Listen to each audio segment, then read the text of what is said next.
ಎಲ್ಲ LPG gas cylinder ಇದ್ದವರ ಗಮನಕ್ಕೆ April 30ನೇ ತಾರೀಕು ಒಳಗಾಗಿ ಈ ಕೆಲಸವನ್ನ ಕಡ್ಡಾಯವಾಗಿ ನೀವು ಮಾಡಲೇಬೇಕು. ಇಲ್ಲ ಅಂತ ಅಂದ್ರೆ ನಿಮ್ಮ LPG ಕನೆಕ್ಷನ್ ಕಟ್ ಆಗುತ್ತೆ.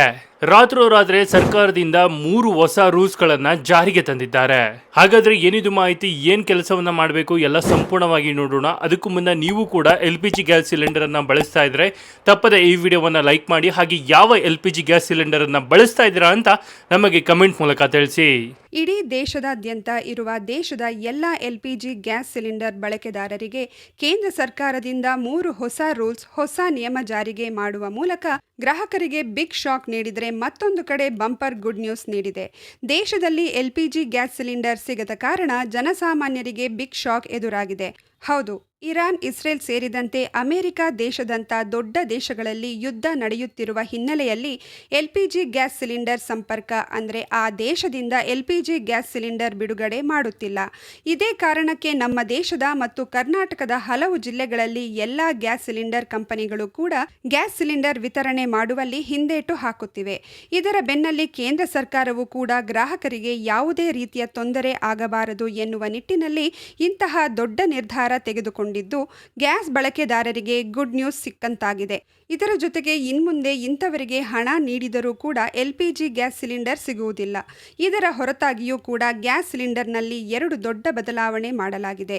ಹಾಗಿದ್ರೆ ಬನ್ನಿ, ಕೇಂದ್ರ ಸರ್ಕಾರ ಘೋಷಣೆ ಮಾಡಿರುವುದಾದರೂ ಏನು, ಸಿಲಿಂಡರ್ ಪಡೆದುಕೊಳ್ಳುವುದು ಹೇಗೆ ಎಂಬುದರ ಬಗ್ಗೆ ಕಂಪ್ಲೀಟ್ ಮಾಹಿತಿ ಈ ವಿಡಿಯೋದಲ್ಲಿ ತಿಳಿಸಿಕೊಟ್ಟಿದ್ದೇವೆ. ನೀವು ಕೂಡ ಗ್ಯಾಸ್ ಸಿಲಿಂಡರ್ ಬಳಕೆ ಮಾಡುತ್ತಿದ್ದರೆ ತಪ್ಪದೆ ಈ ವಿಡಿಯೋಗೆ ಈಗಲೇ ಒಂದು ಲೈಕ್ ಮಾಡಿ ಹಾಗೂ ಕಂಪ್ಲೀಟ್ ಮಾಹಿತಿ ತಿಳಿದುಕೊಳ್ಳಲು ಕೊನೆವರೆಗೂ ನೋಡಿ. ಕಳೆದ ಕೆಲವು ದಿನಗಳಿಂದ ಸಾಮಾಜಿಕ ಜಾಲತಾಣಗಳಲ್ಲಿ LPG ಗ್ಯಾಸ್ ಸಿಲಿಂಡರ್ ಬುಕ್ಕಿಂಗ್ ನಿಯಮಗಳಲ್ಲಿ ದೊಡ್ಡ ಬದಲಾವಣೆಗಳಾಗಿವೆ ಎಂಬ ಸುದ್ದಿಗಳು ಭಾರೀ ಸಂಚಲನ ಮೂಡಿಸಿದ್ದವು. LPG ಕೊರತೆಯ ಹಿನ್ನೆಲೆಯಲ್ಲಿ ಅನಿಲ ಕಂಪನಿಗಳು ಬುಕ್ಕಿಂಗ್ ಅಂತರವನ್ನು ಹೆಚ್ಚಿಸಿವೆ ಎಂಬ ವರದಿಗಳು ಗ್ರಾಹಕರಲ್ಲಿ ಆತಂಕ ಸೃಷ್ಟಿಸಿದ್ದವು. ಆದರೆ ಈ ಎಲ್ಲ ವರದಿಗಳನ್ನು ಕೇಂದ್ರ ಸರ್ಕಾರ ತಿರಸ್ಕರಿಸಿದ್ದು, ಬುಕ್ಕಿಂಗ್ ನಿಯಮಗಳಲ್ಲಿ ಯಾವುದೇ ಬದಲಾವಣೆ ಮಾಡಿಲ್ಲ ಎಂದು ಸ್ಪಷ್ಟಪಡಿಸಿದೆ. ಸಾಮಾಜಿಕ ಜಾಲತಾಣಗಳಲ್ಲಿ 14.2 kg ಗೃಹ ಬಳಕೆಯ ಸಿಲಿಂಡರ್ಗಳ ಬುಕ್ಕಿಂಗ್ ಅಂತರವನ್ನು 25 ದಿನಗಳಿಂದ 35 ದಿನಗಳವರೆಗೆ ಹೆಚ್ಚಿಸಲಾಗಿದೆ ಎಂದು ಹೇಳಲಾಗಿತ್ತು. ಅಂದರೆ ಒಂದು ಸಿಲಿಂಡರ್ ಪಡೆದ ನಂತರ ಮುಂದಿನ ಬುಕ್ಕಿಂಗ್ ಮಾಡಲು ಕನಿಷ್ಠ 35 ದಿನ ಕಾಯಬೇಕು ಎಂಬ ನಿಯಮ ಜಾರಿಗೆ ಬಂದಿದೆ ಎಂದು ಬಿಂಬಿಸಲಾಗಿತ್ತು. ಅದರಲ್ಲೂ ವಿಶೇಷವಾಗಿ ಇಂಡಿಯನ್ ಆಯಿಲ್ ಕಾರ್ಪೊರೇಷನ್ ವ್ಯಾಪ್ತಿಯ ಡಬಲ್ ಸಿಲಿಂಡರ್ ಸಂಪರ್ಕ ಹೊಂದಿರುವವರಿಗೆ ಈ ನಿಯಮ ಅನ್ವಯಿಸುತ್ತದೆ. ಹೌದು, ದೇಶದಲ್ಲಿ ಅಡುಗೆ ಅನಿಲದ ಕೊರತೆ ಇಲ್ಲ ಎಂದು ಕೇಂದ್ರ ಸರ್ಕಾರದಲ್ಲಿ ಘೋಷಿಸುತ್ತಿದ್ದರೂ ವಾಸ್ತವದಲ್ಲಿ ಪರಿಸ್ಥಿತಿ ಭಿನ್ನವಾಗಿದೆ. ಜನರು ಗ್ಯಾಸ್ ಕೊರತೆಯಿಂದಾಗಿ ಸಂಕಷ್ಟ ಎದುರಿಸುತ್ತಿದ್ದಾರೆ. ಸಿಲಿಂಡರ್ ಬುಕ್ ಮಾಡಿದರೂ ಡೆಲಿವರಿ ಆಗದಿರುವುದು ಅಥವಾ ವಿಳಂಬವಾಗುತ್ತಿರುವುದರಿಂದ ಗ್ರಾಹಕರು ಪರದಾಡುತ್ತಿದ್ದಾರೆ. ಇನ್ನು ವಾಣಿಜ್ಯ ಸಿಲಿಂಡರ್ಗಳ ಪರಿಸ್ಥಿತಿಯಂತೂ ಕೇಳುವುದೇ ಬೇಡ. ವಾಣಿಜ್ಯ ಸಿಲಿಂಡರ್ಗಳ ಲಭ್ಯತೆ ಇಲ್ಲದ ಕಾರಣ ಹೋಟೆಲ್ಗಳು, ರೆಸ್ಟೋರೆಂಟ್ಗಳು ಮತ್ತು ಆಹಾರದ ಅಂಗಡಿಗಳು ಮುಚ್ಚುತ್ತಿವೆ. ಕೆಲವು ಕಡೆಗಳಲ್ಲಿ ಬೆಲೆ ಏರಿಕೆ ಮಾಡಿ ಮಾರಾಟ ಮಾಡಲಾಗುತ್ತಿದ್ದು, ಇದು ಜನಸಾಮಾನ್ಯರ ಮೇಲೆ ಹೊರೆಯಾಗುತ್ತಿದೆ. ಪರಿಸ್ಥಿತಿ ತಿಳಿಯಾಗಲು ಇನ್ನು ಕೆಲವು ತಿಂಗಳು ಬೇಕಾಗಬಹುದು ಎಂದು ಹೇಳಲಾಗುತ್ತಿದೆ.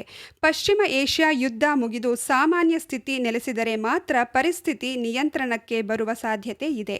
ಇನ್ಮುಂದೆ 10 kg ಸಿಲಿಂಡರ್ ಗ್ಯಾಸ್ ಕೊರತೆಯನ್ನ ನೀಗಿಸಲು ಕೇಂದ್ರ ಸರ್ಕಾರ ಮತ್ತು ಸರ್ಕಾರಿ ತೈಲ ಕಂಪನಿಗಳು ಮಹತ್ವದ ಕ್ರಮಕ್ಕೆ ಮುಂದಾಗಿವೆ. ಅದರ ಭಾಗವಾಗಿ 10 kg ಗೃಹ ಬಳಕೆಯ ಸಿಲಿಂಡರ್ ತರಲು ಯೋಜಿಸಲಾಗುತ್ತಿದೆ. ಪ್ರಸ್ತುತ ಮನೆಯ ಉದ್ದೇಶಕ್ಕಾಗಿ ಬಳಸುವ ಸಿಲಿಂಡರ್ 14.2 kg ತೂಕವನ್ನು ಹೊಂದಿದೆ. ಇದನ್ನು 10 kgಗೆ ಇಳಿಸಲು ಯೋಜನೆ ರೂಪಿಸಲಾಗುತ್ತಿದೆ. ಮನೆಗಳಿಗೆ ಸಿಲಿಂಡರ್ ಕೊರತೆಯಾಗದಂತೆ ನೋಡಿಕೊಳ್ಳಲು ಹಳೆಯ ಸಿಲಿಂಡರ್ಗಳಲ್ಲಿ 10 kg LPG ತುಂಬಿ ನೀಡಲಾಗುವುದು ಎಂದು ತಿಳಿದುಬಂದಿದೆ.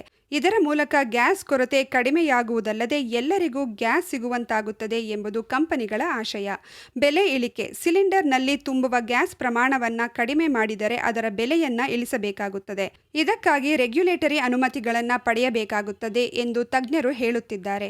14.2 kgಯ ಸಿಲಿಂಡರ್ ಸರಾಸರಿ ಒಂದು ಕುಟುಂಬಕ್ಕೆ 35ರಿಂದ 40 ದಿನಗಳ ಕಾಲ ಬರುತ್ತದೆ. ಅದೇ 10 kg ಸಿಲಿಂಡರ್ ಆದರೆ 1 ತಿಂಗಳ ಕಾಲ ಬರಬಹುದು. ಎಲ್ಲರಿಗೂ ಗ್ಯಾಸ್ ಒದಗಿಸಲು ತಡೆಯಲು ತೈಲ ಕಂಪನಿಗಳು ಈ ನಿರ್ಧಾರವನ್ನು ಪರಿಶೀಲಿಸುತ್ತಿವೆ. ಸಿಲಿಂಡರ್ ತೂಕ ಕಡಿಮೆ ಮಾಡಿದರೆ ಅದರ ಲೇಬಲ್ ಬದಲಾಯಿಸಬೇಕಾಗುತ್ತದೆ ಮತ್ತು ರೀಫಿಲ್ಲಿಂಗ್ ವ್ಯವಸ್ಥೆಯಲ್ಲೂ ಬದಲಾವಣೆ ಮಾಡಬೇಕಾಗುತ್ತದೆ. ಈ ಪ್ರಕ್ರಿಯೆಗೆ ಸ್ವಲ್ಪ ಸಮಯ ಹಿಡಿಯಬಹುದು. ಪ್ರಸ್ತುತ ಈ ನಿರ್ಧಾರವು ಪ್ರಸ್ತಾವನೆಯ ಹಂತದಲ್ಲಿದ್ದು ತೈಲ ಕಂಪನಿಗಳು ಇದನ್ನು ಹೇಗೆ ಜಾರಿಗೆ ತರುತ್ತವೆ ಎಂಬುದು ಕುತೂಹಲ ಮೂಡಿಸಿದೆ. ಆರ್ಮು ಜಲಸಂಧಿಯ ಮೂಲಕ ಗ್ಯಾಸ್ ಸರಬರಾಜು ಹೆಚ್ಚಾಗಿ ನಡೆಯುತ್ತದೆ. ಆದರೆ ಯುದ್ಧದ ಕಾರಣದಿಂದಾಗಿ ಸಾರಿಗೆಯಲ್ಲಿ ಅಡಚಣೆ ಉಂಟಾಗುತ್ತಿದೆ. ಬುಕ್ಕಿಂಗ್ ಅಂತರ 25 ದಿನಗಳಿಗೆ ಏರಿಕೆ. ಈ ಮೊದಲು 2 ಸಿಲಿಂಡರ್ಗಳನ್ನು ಬುಕ್ ಮಾಡುವ ನಡುವೆ 21 ದಿನಗಳ ಅಂತರವಿತ್ತು. ಇದೀಗ ಅದನ್ನು 25 ದಿನಗಳಿಗೆ ಹೆಚ್ಚಿಸಲಾಗಿದೆ. ಅಂದರೆ ಒಮ್ಮೆ ಸಿಲಿಂಡರ್ ಬುಕ್ ಮಾಡಿದ ಬಳಿಕ ಎರಡನೇ ಬುಕ್ಕಿಂಗ್ ಕನಿಷ್ಠ 25 ದಿನಗಳವರೆಗೆ ಕಾಯಲೇಬೇಕು. ಗ್ಯಾಸ್ ಅಕ್ರಮ ದಾಸ್ತಾನು ತಡೆಯುವುದು ಮತ್ತು ಎಲ್ಲರಿಗೂ ಸಮಾನವಾಗಿ ಗ್ಯಾಸ್ ಪೂರೈಕೆಯಾಗುವಂತೆ ಮಾಡುವುದು ಇದರ ಉದ್ದೇಶ. ಹೆಚ್ಚುವರಿ ಸಿಲಿಂಡರ್ ನಿಖರ ಕಾರಣ ಕಡ್ಡಾಯ. ಒಂದು ವೇಳೆ ನಿಮ್ಮ ವಾರ್ಷಿಕ ಕೋಟಾ ಮುಗಿದು ಹೋಗಿ ನಿಮಗೆ ಹೆಚ್ಚುವರಿ ಗ್ಯಾಸ್ ಅಗತ್ಯವಿದ್ದರೆ ಹಲೋ BPCL ನಂತಹ ಅಧಿಕೃತ ಮೊಬೈಲ್ ಆ್ಯಪ್ಗಳನ್ನು ಬಳಸಬೇಕು. ಮನೆಯಲ್ಲಿ ಮದುವೆ ಅಥವಾ ದೊಡ್ಡ ಸಮಾರಂಭದಂತಹ ನಿಖರವಾದ ಕಾರಣವನ್ನು ನೀವು ಆ್ಯಪ್ನಲ್ಲಿ ನಮೂದಿಸಬೇಕು. ಏಜೆನ್ಸಿ ಈ ಕಾರಣವನ್ನು ಪರಿಶೀಲಿಸಿದ ನಂತರವೇ ಹೆಚ್ಚುವರಿ ಸಿಲಿಂಡರ್ ಮಂಜೂರು ಮಾಡುತ್ತದೆ. ಕಡ್ಡಾಯ OTP ವ್ಯವಸ್ಥೆ. ಸುರಕ್ಷತೆ ಮತ್ತು ಸರಿಯಾದ ವಿವರಣೆಗಾಗಿ OTP ವ್ಯವಸ್ಥೆಯನ್ನು ಕಡ್ಡಾಯಗೊಳಿಸಲಾಗಿದೆ.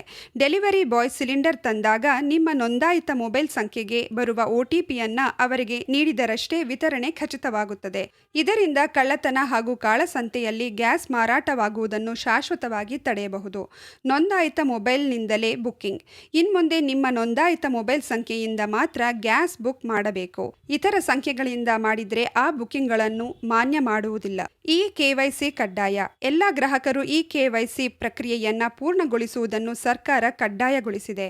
ಒಂದು ವೇಳೆ ನೀವು KYC ಮಾಡಿಸದಿದ್ದರೆ ಅಥವಾ ನಿಮ್ಮ ಮೊಬೈಲ್ ನಂಬರ್ ಅಪ್ಡೇಟ್ ಆಗದಿದ್ದರೆ ನಿಮ್ಮ ಸಬ್ಸಿಡಿ ರದ್ದಾಗಬಹುದು. ಜೊತೆಗೆ ಮುಂದಿನ ದಿನಗಳಲ್ಲಿ ಸಿಲಿಂಡರ್ ಪಡೆಯಲು ತೊಂದರೆಯಾಗಬಹುದು.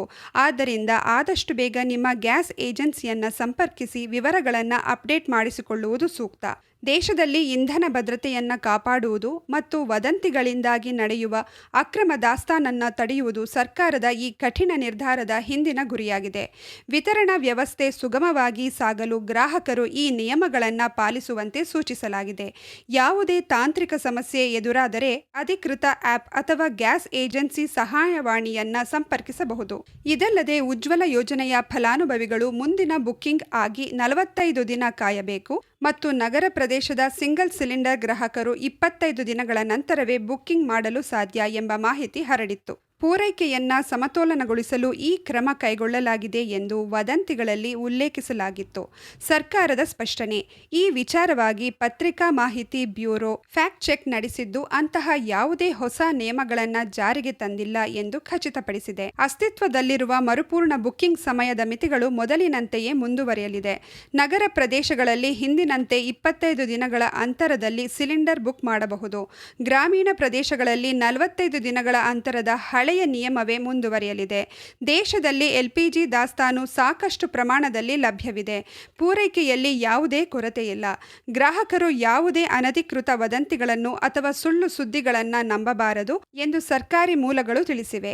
ಗ್ರಾಹಕರು ಈಗಾಗಲೇ PNG ಸಂಪರ್ಕ ಲಭ್ಯವಿರುವ ಸ್ಥಳಗಳಲ್ಲಿ ಪೈಪ್ ಮೂಲಕ ನೈಸರ್ಗಿಕ ಅನಿಲಕ್ಕೆ ಬದಲಾಯಿಸದಿದ್ದರೆ ಮನೆಗಳಿಗೆ ಅಡುಗೆ ಅನಿಲ LPG ಪೂರೈಕೆಯನ್ನು ಸ್ಥಗಿತಗೊಳಿಸಲಾಗುವುದು ಎಂದು ಕೇಂದ್ರ ಪೆಟ್ರೋಲಿಯಂ ಮತ್ತು ನೈಸರ್ಗಿಕ ಅನಿಲ ಸಚಿವಾಲಯ ಹೊಸ ನಿರ್ದೇಶನವನ್ನು ಹೊರಡಿಸಿದೆ.